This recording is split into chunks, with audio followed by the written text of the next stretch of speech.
원수야, 나를 비웃지 마라. 내가 쓰러졌으나 다시 일어날 것이요.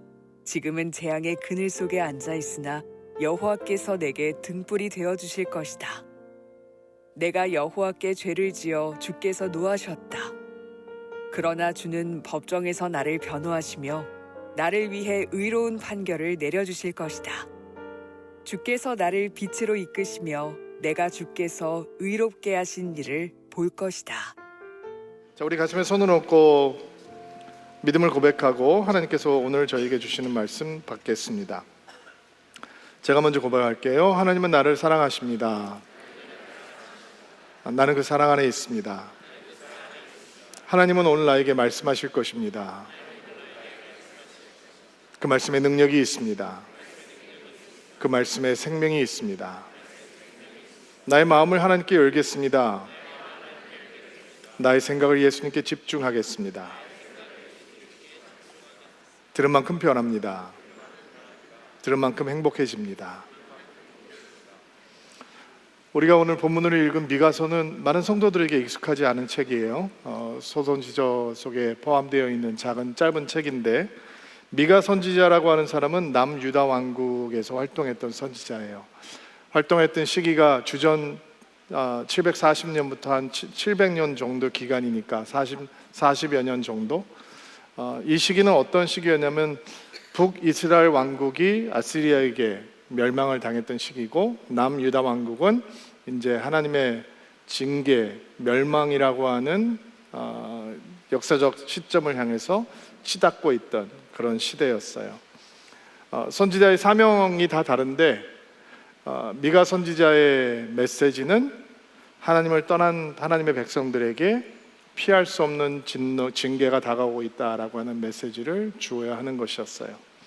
오늘 우리가 읽었던 미가서 본문 내용을 소개하기 전에 그 당시의 영적인 상황을 살펴보자면 성경은 이렇게 기록을 하고 있습니다. 유다 왕국에는 경건한 자가 끊어졌고 정직과 정의도 사라졌고, 모두가 피 흘리기를 두려워하지 않고 형제를 해하고, 두 손으로 악을 부지런히 행하며, 지도자들은 부패해서 자기의 힘과 권력을 갖고 자기 이익만 불리기에 급급했으며, 친구와 식구까지도 믿지 못하는 시대가 되었다라고 성경은 이야기합니다. 그러니까 총체적인 난국인 거예요. 영적으로, 정치적으로, 문화적으로 유다 왕국은 무너지고 있었고, 그것을 보면서 하나님의 사람 미가 선지자는 하나님의 말씀을 증거해야 했습니다. 이런 시대적인 흐름 앞에서 미가 선지자가 느낀 마음은 어떤 마음이었는가? 7장 1절 말씀을 보면 간단하게 설명하면 빈 포도밭, 빈 무화과 나무 같다라는 고백을 합니다. 나는 열심히 하나님의 말씀을 증거하고 있고 믿음의 길을 가고 있고 하나님의 말씀을 외치고 있는데, 돌아보면 내 앞에 펼쳐져 있는 상황은 빈 포도밭 같고 빈 무화과 나무 같다. 오늘 사실 실패의 순간 나를 돕는 자가 되소서, 우리를 돕는 자가 되소서라고 하는 설교를 하기 위해서 여러 가지 본문을 생각하다가 저는 이 미가 선지자가 40여 년 동안 하나님의 말씀을 증거하면서 북이스라엘 왕국이 멸망하는 것을 보았고, 남유다 왕국이 멸망을 향해서 치닫는 것을 보면서 그가 가졌던 마음은 어떤 것이었을까 한번 생각을 해보았어요. 하나님 백성 가운데 있습니다. 예루살렘에는 여전히 성전이 있습니다. 사람들은 제사를 드리고 있고 거기에는 예배가 일어나고 있습니다. 그런데 하나님의 언약의 백성이라고 말을 하고 있지만 그 누구도 하나님을 사랑하는 사람도 경배하는 사람도 없습니다.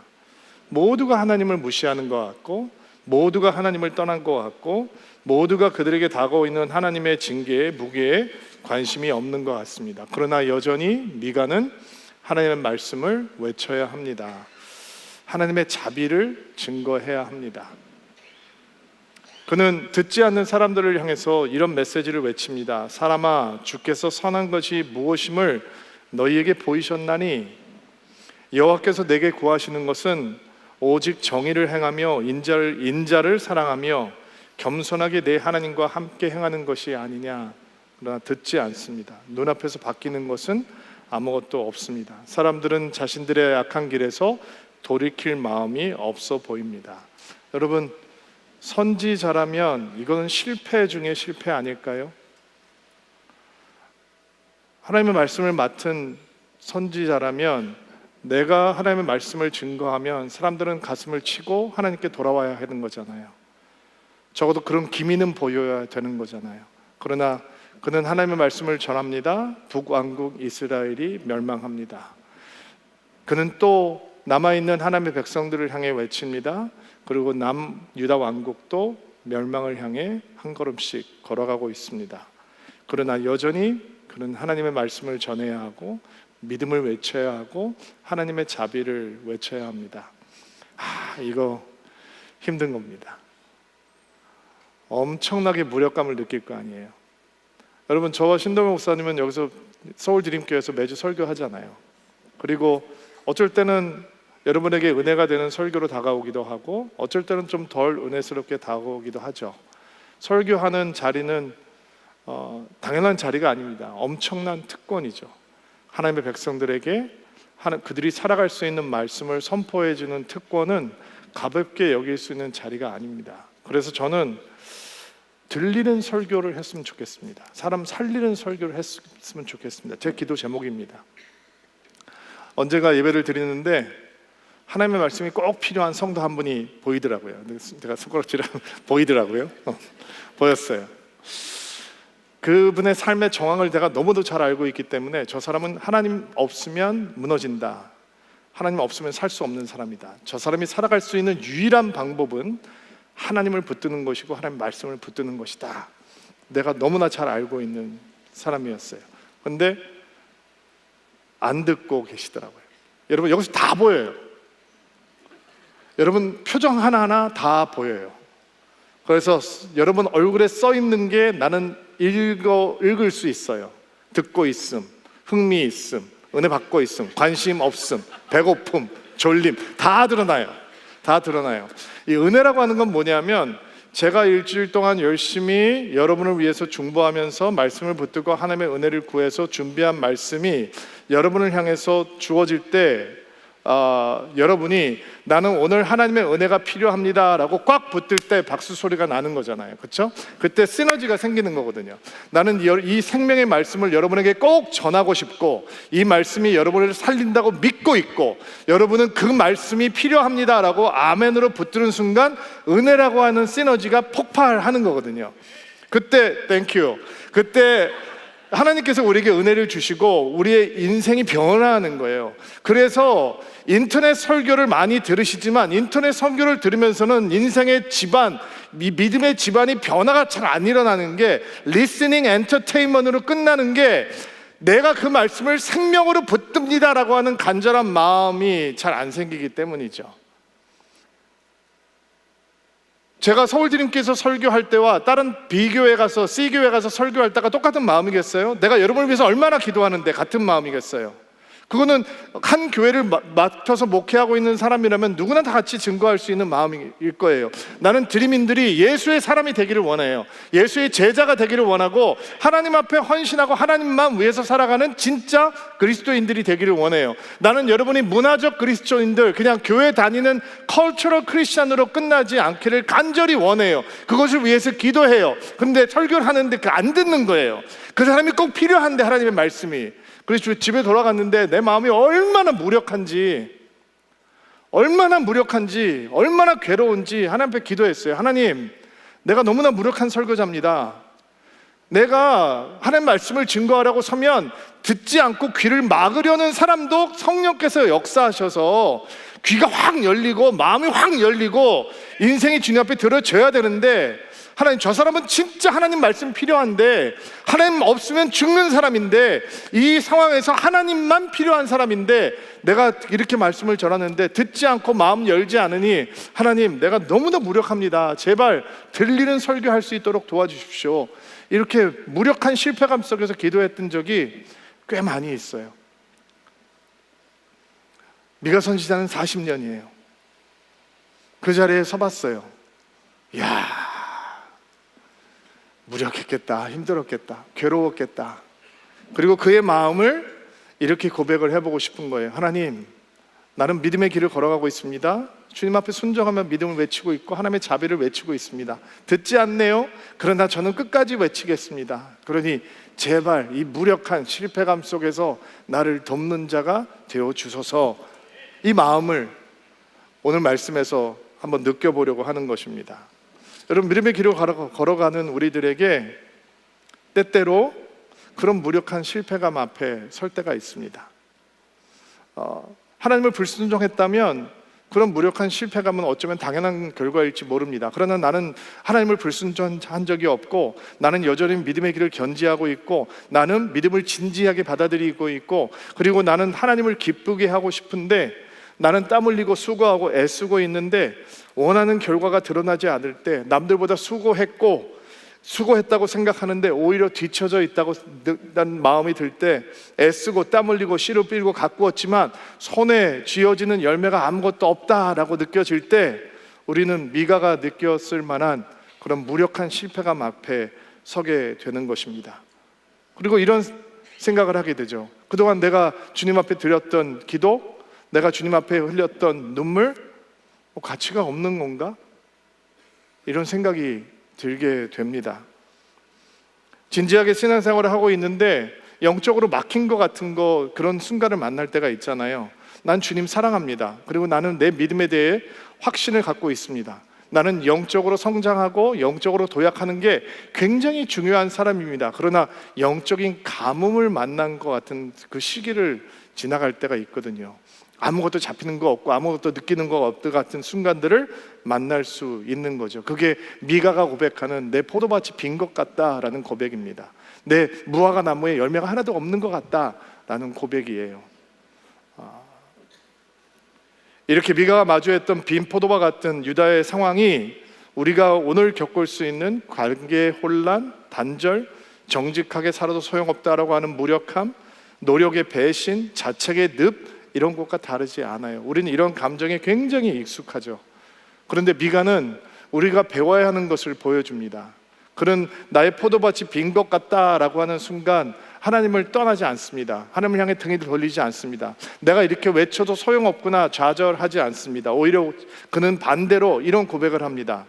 오직 나는 여호와를 우러러보며 나를 구원하시는 하나님을 바라보나니 나의 하나님이 나에게 귀를 기울이실 것이다 고백을 합니다.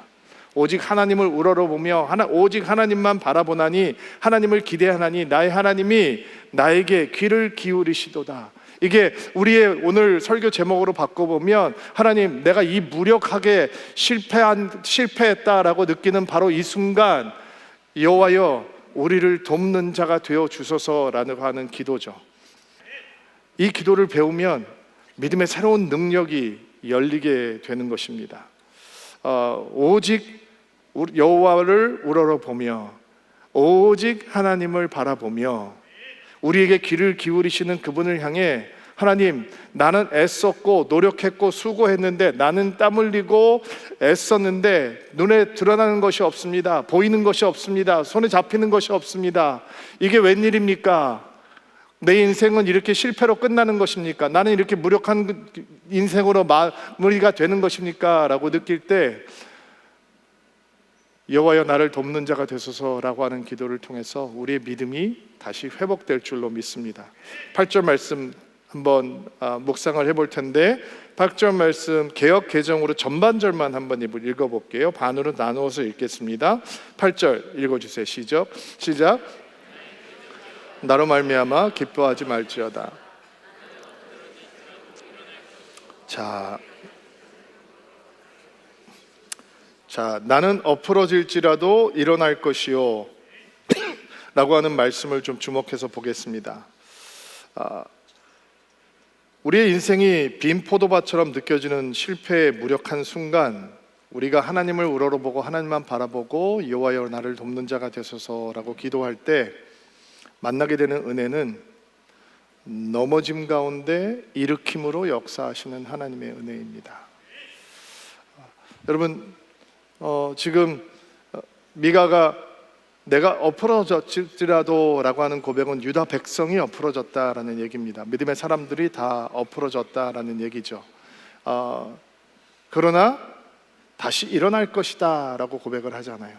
이게 은혜의 상징인 것입니다. 믿음의 길을 걷다 보면 종종 실족할 때가 있습니다. 실족은 자랑의 이유가 되지 못합니다. 넘어질 때가 있습니다. 엎어질 때가 있습니다. 달려가다가 엎어질 때 있습니다. 넘어짐은, 엎어짐은 결코 자랑의 이유가 못 됩니다. 사람들은 그것은 부끄러움이라고 얘기하고 수치라고는 얘기할 수 있지만 결코 자랑이라고는 얘기할 수 없습니다. 그런데 그것이 비록 자랑은 아니지만 실족하고 넘어지고 무너지고 깨어지고 엎어진 인생만이 만날 수 있는 은혜가 있습니다. 그것은 다시 일으켜 세워주시는 하나님의 은혜입니다. 승승장구할 때는 만나지 못하는 은혜, 다 잃어버리고 다 놓치고 깨어지고 무너져 버려서 포기할 수밖에 없는 상황이 된 사람들만 만날 수 있는 은혜가 있습니다. 그것은 다시 회복시키고 일으켜 세우시는 하나님의 은혜입니다. 믿음의 인생에 있어서 이렇게 넘어진 순간 제일 먼저 들려오는 음성은 형제들의 음성이 아닙니다. 목사의 음성이 아닙니다. 마귀의 음성입니다. 우리가 힘차게 믿음의 길을 달려가다가 실족하는 순간 마귀는 와서 우리의 귀에 대고 이런 소리를 속삭입니다. 거봐, 네 믿음이 그 정도 수준이지 뭐. 너 어차피 그래봤자 소용없어. 너는 원래 타고났어. 작심삼일이야. 길게 못 가. 너는 냄비야. 금 쉽게 뜨거워졌다가 쉽게 식어버리는 존재야. 그러니까 너는 아무리 결심해도 내 손을 벗어날 수가 없어. 너는 결코 하나님이 기뻐하시는 믿음을 가질 수 없어. 아무리 해봐, 뛰어봤자 소용없어. 너는 또 넘어지고 말 거야. 야, 내가 너를 봐도 기가 막힌데 하나님이 너를 보시면 어떡하겠니? 이런 생각을 막 집어넣습니다. 그러니까 넘어져 있는 순간 우리는 우리의 가치를 소중하게 생각하지 않고 좌절을 빠지게 되고 자기 혐오 속에 빠지게 되는 것입니다. 그러나 믿음의 사람들에게 넘어짐은 끝이 아닙니다. 아멘으로 받으십시오. 우리의 넘어짐과 실족은 마침표가 될 수 없습니다. 우리는 마귀에게 펀치를 맞고 넘어질 수 있습니다. 다운될 수 있어요. 세상이 우리의 펀치를 날릴 때 정타를 맞고 쓰러질 수 있습니다. 그런데 믿음의 사람은 쓰러진 것으로 끝나지 않습니다. 다시 일어설 수 있습니다. 왜냐하면 우리를 다시 일으키시는 하나님의 은혜가 있기 때문에 그렇습니다. 여러분, 성경은 이런 이야기로 가득합니다. 성경에 우리가 이 은혜를 받고 감동을 받고 존경하는 인물들은 다 이런 스토리를 가지고 있는 사람들입니다. 모세는 자신이 이집트의 왕자였을 때 그 왕자의 권위만 믿고 민족의 지도자, 구원자가 될 수 있다고 생각했습니다. 그래서 힘을 마음대로 씁니다. 결과는 뭐예요? 살인자가 돼버립니다. 자기 히브리 민족들이 자기를 거절하고 거부합니다. 그래서 살인자가 되어서 도망자가 미디안 광야로 들어갑니다. 이집트의 왕자로 살아가던 향기 그윽했던 이 모세가 미디안 광야에서 장인의 양을 치는 가난한 목자로 40년 동안 푹푹 썩습니다. 그리고 하나님께서 그렇게 넘어졌던 실패했던 인생 모세를 쓰시겠다고 80세 노인된 모세에게 찾아옵니다. 힘이 센 40세의 우아한 모습을 가지고 있었던 모세는 하나님 앞에 쓰임받을 수 없었지만 80세가 된 노인, 때가 꼬짓꼬짓한 미디안의 목자 모세는 하나님께서 쓸만한 일꾼이었습니다. 하나님께서는 쓰러진 인생, 무너진 인생, 깨어진 인생, 포기한 인생 다시 세우는데 대가이십니다. 지난주에 우리가 보았던 다윗도 실족 후에 회복시키는 하나님의 은혜를 증거할 수 있는 아름다운 인물입니다.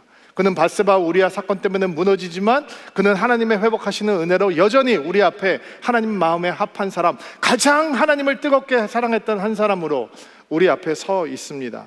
성경에서 다시 일으키시는 하나님의 은혜를 보여주는 인물 중에 제가 개인적으로 제일 좋아하는 인물은 마가 요한입니다. 그는 예루살렘에서 예수를 믿었던 사람입니다.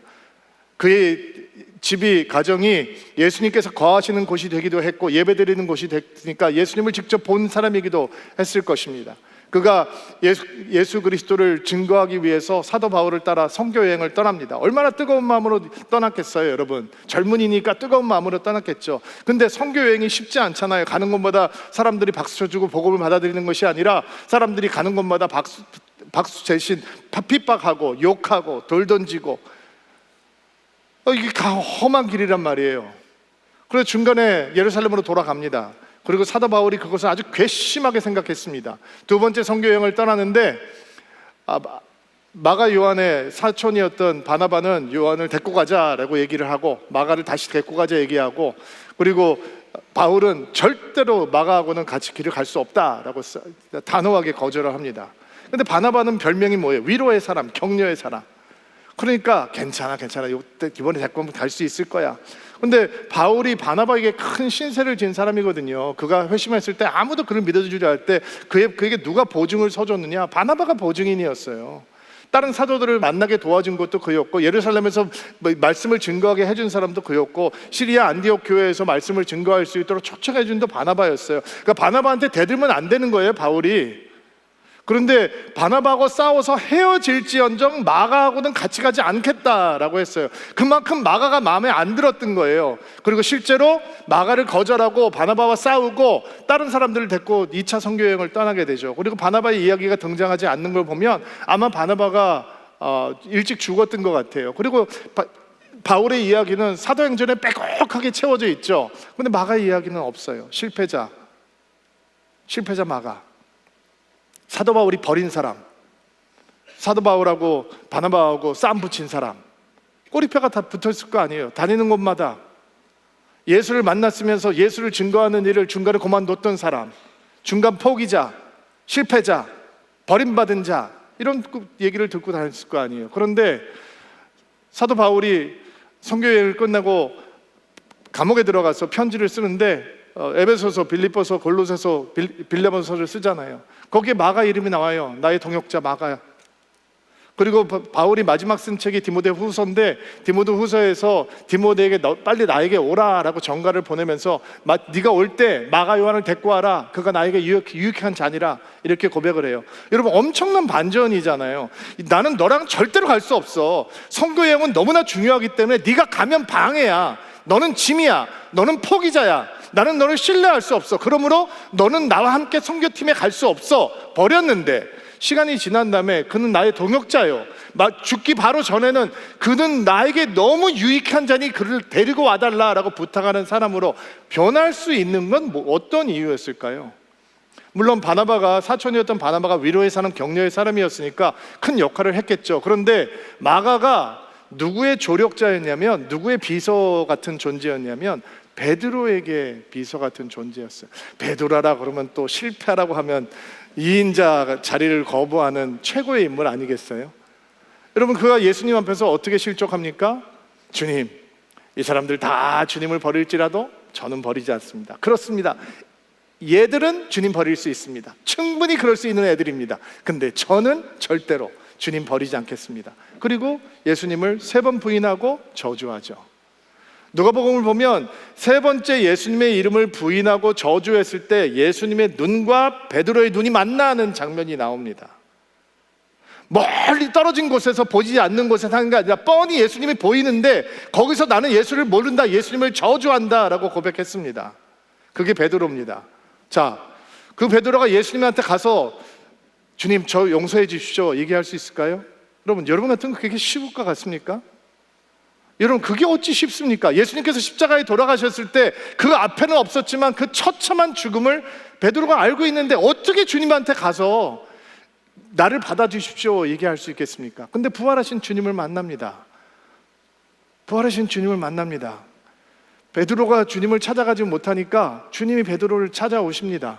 그리고 고기를 구워놓고 계시는 모습을 보고 갈릴리 호수에서 고기를 잡던 어부들이, 제자들이 배에 타고 있다가 예수님이다 그러니까 베드로가 어떻게 하는지 아세요? 물속으로 뛰어듭니다. 거리가 100m입니다 여러분. 아무리 수영을 잘해도 배 타는 게 빨라요? 아니면 수영하고 가는 게 빨라요? 아무리 뱃사람이지만 왜 물속으로 뛰어들었을까? 저는 혼자 이런 상상을 해봤습니다. 아마 벅차오르는 이 통곡의 눈물을 다른 제자들 앞에서 보이고 싶지 않았나 보다. 그래서 물속으로 뛰어들 수밖에 없었나 보다. 그리고 묻히러 옵니다. 예수님께서 제자들을 맞아주시죠. 여러분 너무도 잘 알고 있는 질문이잖아요. 뭐라고 물어보십니까? 요한의 아들 시몬아, 내가 나를 사랑하느냐? 그 질문이 왜 필요할까요? 주님을 버렸던, 주님을 저주했던 베드로는 절대로 먼저 주님 앞에 내가 주님을 사랑합니다 고백하지 못합니다. 무슨 낯짝으로 고백을 합니까? 예수님을 저주한 사람이 어떻게 고백하겠습니까? 그러니까 그 사랑의 고백을 끄집어내시는 거예요. 요한의 아들 시몬아, 내가 나를 사랑하느냐? 내가 나를 사랑하느냐? 내가 나를 3번 하느냐? 3번 저주하고 부인했지 3번 사랑하게 고백하게 해줄게. 내가 너를 믿는다라고 주님께서 말씀하시는 겁니다. 그리고 예수께서 목숨 바쳐 사랑하신 그 양떼들을 부탁하잖아요. 네가 대신 쳐줄래? 네가 그들을 먹이라 라고 얘기하잖아요. 그리고 예수님의 그렇게 사랑을 받은 실족했던 실패했던 베드로가 실제로 그 양들을 위해서 십자가에 달려 죽거든요. 그도 순교하게 되거든요. 예수 전하다가 여러분 이 베드로가 마가 옆에 딱 붙어 있었어요. 그러니 실패자 마가가 또 포기하고 싶을 때, 또 멈추고 싶을 때, 또 좌절할 때 그에게 아니야, 실족한 죄를 세우시는 하나님의 은혜가 있단다. 내가 증거잖아. 내가 사인이잖아. 얼마나 격려하고 또 격려했을까요? 그리고 그 마가가 마가복음을 쓰게 돼요. 마가복음은 베드로가 마가에게 해줬던 그 풍성한 예수 그리스도의 이야기를 듣고 기록한 복음서예요. 누구를 위한 복음서인가? 로마에서 극심하게 박해를 받던 로마 성도들을 위해서 그가 기록한 책이에요. 그는 주 40년경에 이집트로 가요. 마가가 바울에게 버림받았던 마가가 이집트에 가서 복음을 전했다라고 하는 기록이 있죠. 이집트의 이 교회의 아버지가 마가예요. 그리고 마가를 통해서 교회가 세워지고 알렉산드리아에 예수 그리스도를 믿는 사람들이 생기기 시작했어요. 여러분, 믿는 사람들에게 실족은 넘어지면 엎어지면 마침표가 아니에요. 왜냐하면 거기서 다시 우리를 세워주시는 하나님의 은혜가 있기 때문이죠. 제가 오늘교회에 있을 때 1년에 한 2-3번씩 큰 축제 컨퍼런스를 하는데, 그러면 유명한 목사님들이 오셔서 설교를 하세요. 평소 때는 가까이서 접할 수 없는 분들이 오니까 마음이 설레죠. 저는 제가 컨퍼런스를 준비하다가 정말 이분 꼭 한번 만나고 싶다, 이분이 하는 거 설교 가까이서 듣고 싶다라고 하는 분이 있었어요. 그 중에 한 분이 고든 맥도날드라고 하는 목사님이셨어요. 이분은 IBF 총재를 하셨던 분인데 미국 최고의 지성이요, 최고의 인텔리전트한 목사. 이분의 설교를 하면 사람들이 정말 너무너무 칭찬을 하고 많은 은혜를 끼치던 목사님이셨어요. 그런데 이분이 최고의 프라임을 달리고 있던 시절 자기 교회에 서서 이런 고백을 하게 돼요. 내가 간음죄를 지었습니다. 나는 담임 목사직에서 물러나고 교단의 7일을 받고 회복을 여정을 걷기로 하겠습니다. 여러분을 마음에 아프게 해서 너무 죄송하게 생각합니다 라는 사죄의 고백으로 교회에서 물러나게 됐어요. 미국 교단은 7위 과정들이 있고요. 이 7위 과정은 쉽지 않아요. 목회를 할 수 없고 설교를 할 수 없고 성찬을 베풀 수, 목회 역사를 할 수 없는 거예요. 그렇다고 교단을 떠날 수도 없어요. 교단이 회복될 때까지 그 7위의 과정을 겪어야 되는 거예요. 그리고 그 목사님의 부부가 뉴잉글랜드에 있는 조그만 마을에 들어가서 집을 빌려서 이제 사는 거예요. 사모님은 매일 자기를 배신했던 남편을 보고 느꼈던 마음이 어떤 마음이겠어요? 미움과 분노와 이런 마음이 뭐 하루에도 몇 번씩 천국과 지옥을 왔다 갔다 했겠죠. 근데 그 두 분이 사시던 집에 앞마당에 꽃밭을 이렇게 사모님이 가꾸셨대요. 매일 그 꽃밭 앞에 나가서 쭈그리고 앉아서 꽃을 가꾸셨대요. 목사님은 쭈그리고 앉아있는 아내의 등을 보면서 이런 생각을 했대요. 내 아내가 지금 꽃을 가꾸고 있는 게 아니구나. 기도하는구나. 그리고 거기서 남편을 용서했다, 미워했다, 가정을 버렸다, 붙들었다. 어마어마한 영적인 전쟁이 사모님의 마음속에 있었겠죠. 근데 사모님이 끝까지 목사님을 버리지 않고 떠나지 않으셨어요. 그리고 그 암울한 7일의 시간을 목사님이 겸손한 마음으로 견디셨어요. 그리고 교단에서 그 목사님을 다시 목사의 직으로 임직을 시키고 한 교회에 파송을 했어요. 이제 꼬리표가 붙은 목사겠죠. 간음한 목사. 그래서 성도들의 마음과 주님의 마음을 너무너무나 아프게 했던 과거를 가진 목사. 그러나 그런 치리의 과정을 겪고 살아간다는 것은 그 꼬리표에도 불구하고 목회자의 자리에 서 있는 거죠. 근데 목사님께서 작은 교회에 부임을 하셔서 목회를 열심히 하셨어요. 근데 갑자기 그가 예전에 목회하고 예전에 간음죄를 범했던 바로 그 교회에서 이 목사님에게 다시 그 교회로 담임 목사로 와달라라고 하는 청빙을 했다는 거예요. 여러분 같으면 갈 수 있겠어요? 나는 못 갈 것 같아요. 너무 부끄럽고 미안해서 그 자리에 다시 서지 못할 것 같아요. 근데 여러분, 은혜는 이것입니다. 실족한 자가 만나는 일으켜 세우시는 하나님의 은혜를 경험하면 그 자리에 설 수 있습니다. 그게 간증이 됩니다. 그게 주님을 영광스럽게 합니다. 다윗이 하나님 앞에 무너진 다음에 회개하고 돌아와서 하나님의 마음에 합한 사람으로 여전히 설 수 있는 것처럼 이 목사님도 그렇게 그들의 마음을 아프게 했던 자기가 범죄했던 교회에 돌아가서 은퇴할 때까지 명예롭게 목회를 하십니다. 그리고 성도들의 축복 가운데 박수를 받으며 명예롭게 은퇴를 하셨어요. 저는 그분이 서울에 오셔서 자기의 그런 부끄러운 모습을 얘기할 줄 기대했어요. 들어보고 싶었어요. 도대체 어떻게 그런 스타 목사가 그런 끔찍한 죄악을 저지를 수 있었을까? 근데 그분은 거기에 대해서 한마디도 하시지 않았어요. 물어보고 싶었어요. 근데 제가 그분 앞에 앉아서 이렇게 대화를 하다가 알게 됐어요. 왜 그 끔찍한 사실을 간증하지 않는지. 그가 다시 강단에 서 있다는 것 자체가 모든 것을 말해주는 은혜인 거예요. 여러분, 성도는 때때로 실족해요. 넘어져요. 엎으러져요. 근데 그것은 자랑할 것이 아니에요. 죄는 결코 자랑할 수 있는 일이 아니에요. 죄는 절대로 글로리파이 하면 안 되는 거예요. 간증은 죄를 드러나고 죄를 자랑하는 것이 아니라 은혜를 자랑하는 게 간증이에요. 그는 쓰러졌어요. 그런데 거기서 다시 일으켜 세우시는 하나님의 은혜를 만나는 거예요. 우리는 때때로 실족해요. 근데 실족한 자만이, 넘어진 자만이, 엎어져 본 적이 있는 사람만이 만날 수 있는 은혜가 있어요. 다시 세우시는 은혜인 거죠. 이런 무력한 나의 포도밭이 빈 것 같고 나의 무화과 나무에 열매가 없는 것 같은 이 무력한 실패감 속에서 우리는 넘어진 자를 일으켜 세우시는 하나님의 도우심을, 하나님의 은혜를 만나게 되는 것입니다. 8절 후반절에 보면 이렇게 미가가 고백을 합니다. 어두운 데에 앉을지라도 여호와께서 나의 빛이 되실 것이미로다. 실패의 순간 하나님을 우러러보고 도우심을 구하는 기도를 하는 성도들은 캄캄한 어둠으로 가득했던 인생의 현장이 하나님께서 빛 되심을 경험하는 은혜의 현장이 됨을 알게 되는 것입니다. 실패로 인해서 우리에게 짙은 어둠이 몰려옵니다. 근데 그 짙은 어두움은 하나님의 빛 대신 하나님의 강렬함을 만날 수 있는 최고의 자리가 됩니다. 인생의 빛이 꺼져버린 순간 억지로 일어나려고 하는 노력 대신 미가는 거기에 앉아 있으라 라고 우리에게 얘기합니다. 여러분, 앞이 캄캄한 순간 만나보셨어요? 저는 기억나는 순간들이 몇 번 있는데 원하는 대학에 진학하지 못했을 때 캄캄했습니다. 노력했거든요. 되게 열심히 했거든요.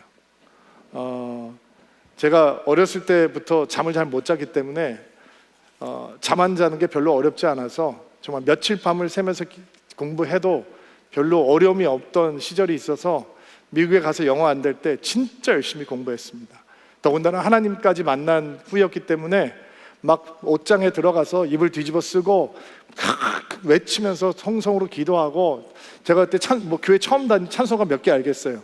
찬송가가 뭐 두세 개 아는데 그 찬송 두세 개 아는 거 가지고 30분 동안 찬양하고 막 이러면서 하나님 지혜 주십시오 열심히 기도했습니다. 그리고 공부했습니다. 근데 원하는 대학 저 못 들어갔습니다. 앞이 캄캄하더라고요. 너무너무 괴로웠던 시절이 있었습니다. 사랑하는 사람하고 결혼을 했습니다. 목사님 따님이었습니다. 저하고는 급이 다르죠. 어렸을 때부터 기도받고 자란 사람입니다. 근데 어렸을 때부터 기도받지 않은 사람과 어렸을 때부터 기도받은 사람이 만나서 살아도 둘이 똑같이 싸우더라고요. 저는 깨어진 가정에서 자란 사람입니다. 그래서 깨어진 가정에 대한 큰 두려움이 있습니다. 아내와 큰 소리로 처음 싸운 날 앞이 캄캄했습니다. 나는 어떻게 좋은 남편이 되는지 배운 적이 없습니다. 그리고 내가 그렇게 사나운 모습으로 내 아내와 싸운 날 나의 인생이 우리 아버지 인생처럼 되는 건 아니야 라고 캄캄하고 두려웠습니다. 여러분, 인생을 살아가다 보면 앞이 보이지 않을 만큼 캄캄하고 두려운 순간들, 무력하고 실패감에 빠져드는 순간들을 만나게 됩니다. 그때 하나님께서 우리를 어떻게 도와주실까요? 하나님께서 우리를 건져주시겠지 이렇게 생각하시나요? 그럼 질문을 바꿔보죠. 여러분, 우리가 그게 캄캄한 어둠 속에 갇혀 있을 때 예수님께서 어떻게 우리를 꺼내주실 수 있는 분이 될 수 있는 겁니까? 그저 그분이 하나님이시니까 그렇게 하실 수 있는 겁니까? 그분은 전능하시니까 뭐든지 하실 수 있으니까 우리를 어둠에서 그냥 꺼내주시겠지 이렇게 생각을 하십니까? 아닙니다. 훨씬 심오합니다. 마가복음에 보면 거라사 지방에 살고 있던 군대 귀신 들린 사람의 이야기가 나옵니다. 기억하시죠? 그 안에 귀신이 너무 많이 들어가 있어서 군대 귀신이라고 불렀죠. 그리고 그 귀신들을 예수님께서 돼지떼에게 들어가게 하시니까 2,000마리 돼지가 호수로 달려들어서 몰사해 버리잖아요. 근데 이 거라사의 군대 귀신 들렸던 사람의 컨디션을 성경은 뭐라고 얘기를 하고 있냐면, 너무 난폭해서 무덤 사이에 쇠사슬과 고랑으로 묶어놨는데 이 쇠사슬과 고랑을 다 끊어버리고 짐승처럼 소리를 지르면서 밤낮으로 소리를 지르면서 벌거벗고 살아가는 비참한 인생으로 그를 소개하고 있습니다. 그리고 왜 복음서가 그를 그렇게 소개하고 있는가? 왜냐하면 이 사람의 그 비참함, 그의 묶임, 그를 묶고 있는 쇠사슬, 그의 울부짖음, 그의 광기, 무덤 사이에서 벌거벗고 있는 홀로됨, 이런 모든 상황들이 예수를 알지 못하는 우리의 모습인 것을 조명해 주는 겁니다. 지금 예수께서 단순히 그를 해방하는 자로 오셔서 권능으로 그를 풀어놓는 것이 아니라, 복음서의 저자가 우리에게 보여주고 싶은 건 이 거라사 군대 귀신 들린 사람의 비참함이 우리들의 모습이며, 그 비참한 우리를 그 어둠에서 끄집어내기 위해서 예수님께서 가장 깊은 어둠 속으로 떨어지셨다라고 하는 것을 보여주고 싶은 겁니다. 이 비참한 사람을 꺼내내기 위해서 예수님은 가장 비참한 상황으로 떨어지셨고, 예수님은 십자가라고 하는 가장 어두운 곳으로 임하셨고, 예수님은 십자가에 벌거벗고 수치를 당하고 달리셨고, 그 십자가 위에서 나의 하나님 왜 나를 버리시나이까 외치면서 아버지에서부터 떨어져 나가는 괴로움으로 부르시는 예수님이기 때문에 그 광인을 어두움에서 빛으로 꺼내주실 수 있는 겁니다. 왜냐하면 그를 대신해서 그 어두움에 임하신 분이기 때문에. 여러분, 그게 복음입니다.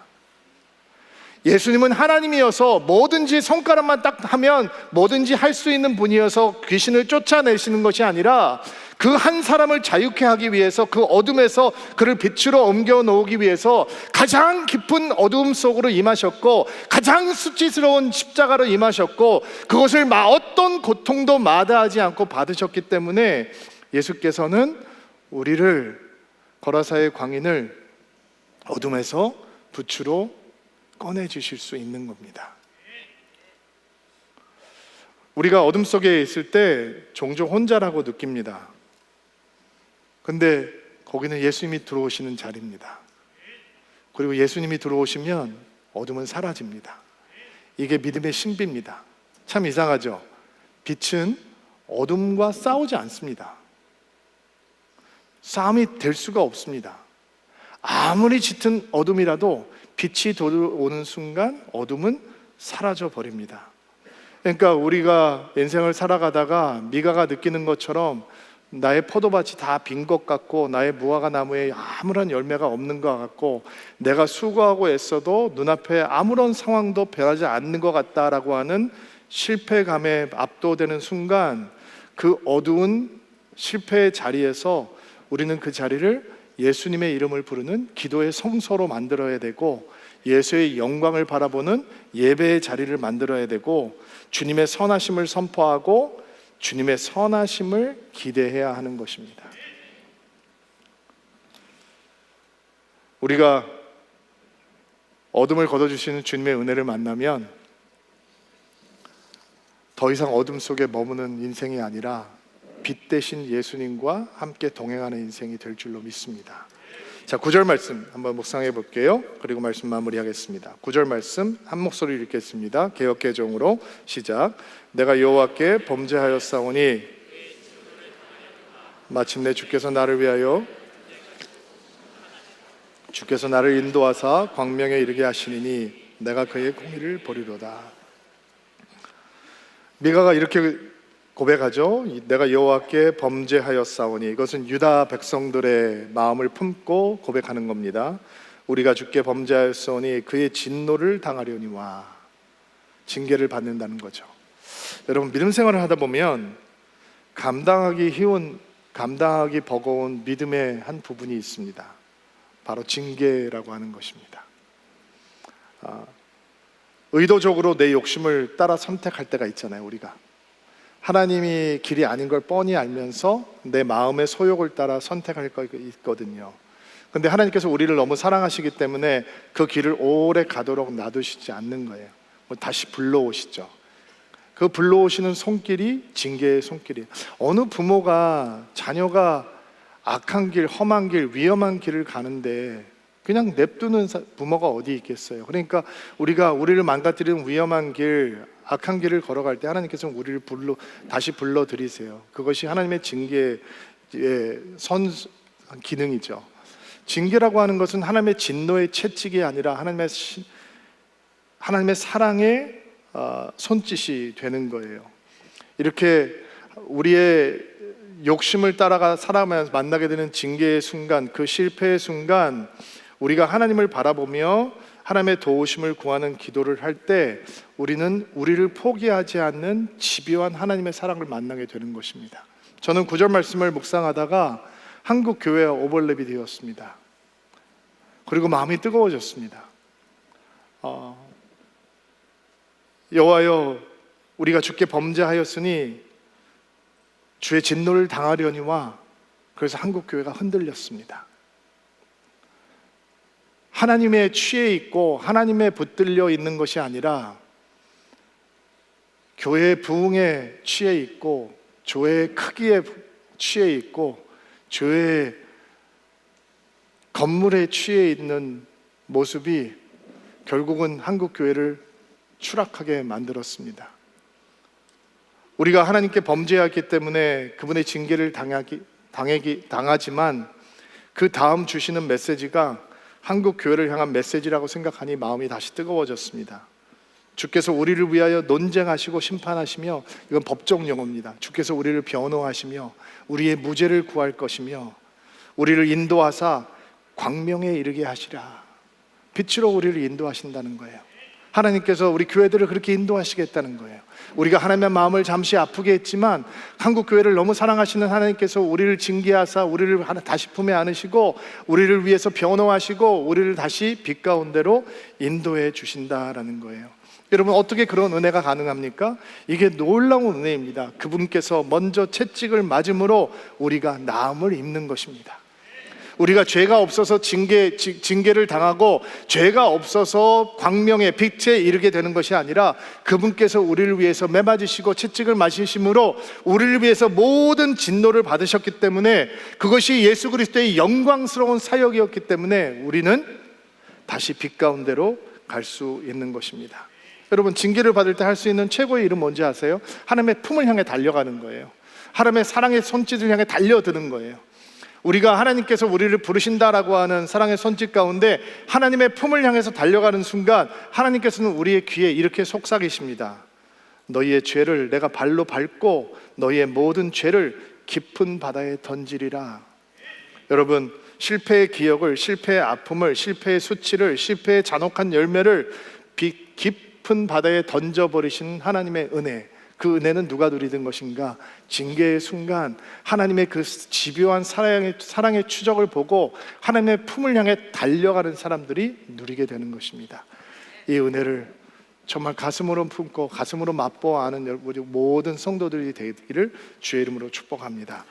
오랫동안 앉아 계셨는데 다 일어나시겠어요?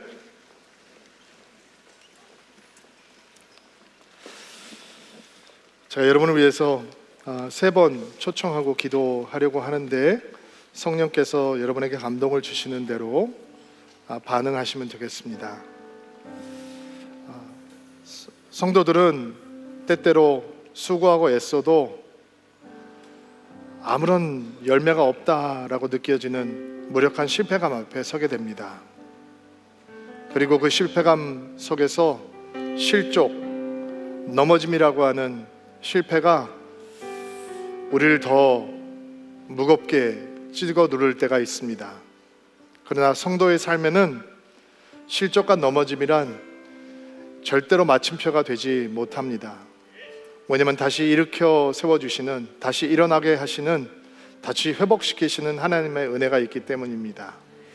실족과 넘어짐과 쓰러짐과 엎으러짐은 절대로 자랑이 되지 못합니다. 그러나 넘어진 자를 다시 세우시는 하나님의 은혜를 만났다는 것은 자랑할 수 있는 간증입니다. 목사님, 나는 오늘 다시 세워주시는 하나님의 은혜가 필요합니다. 넘어진 자를 다시 세우시는 하나님의 은혜를 만났다는 간증이 나의 간증이 되기를 원합니다. 소망하시는 분들마다 가슴에 손을 얹고 안수하시기 바랍니다. 하나님, 신실하고 싶습니다.